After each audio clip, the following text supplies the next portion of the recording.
B'referenza għal rapporti fil-medja dwar allegata aggressjoni minn studenti kontra għalliema fl-iskola medja tan-Naxxar, il-Ministeru għall-Edukazzjoni ikkundanna kull forma ta' mġieba intollerabbli, inkluża mġieba ta' abbuż fiżiku.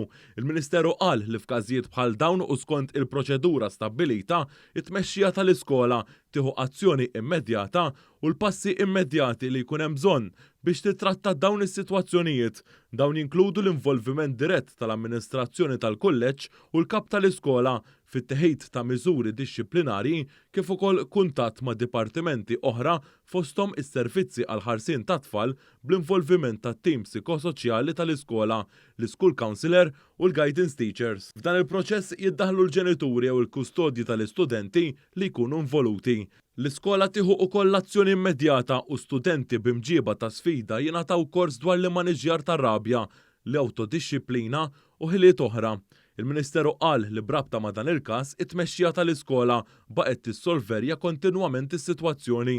Qal ukoll li fil-każ kienu involuti l-istudenti bejniethom u li m'għandu l-ebda rapport li għalliema li ħaddu azzjoni biex iferqu l-istudenti involuti iġarbu ġrieħi waqt dan l-inċident. Il-Pulizija ma kienx involuta f'dan il-każ. Min-naħa tagħha il-Malta Union of Teachers, l-MUT, qalet li qed issegwi rapporti tal-każ u li tinsab f'kuntatt mal-edukaturi mat-tmexxija tal-iskola u mal-Ministeru għall-Edukazzjoni u l-Isport.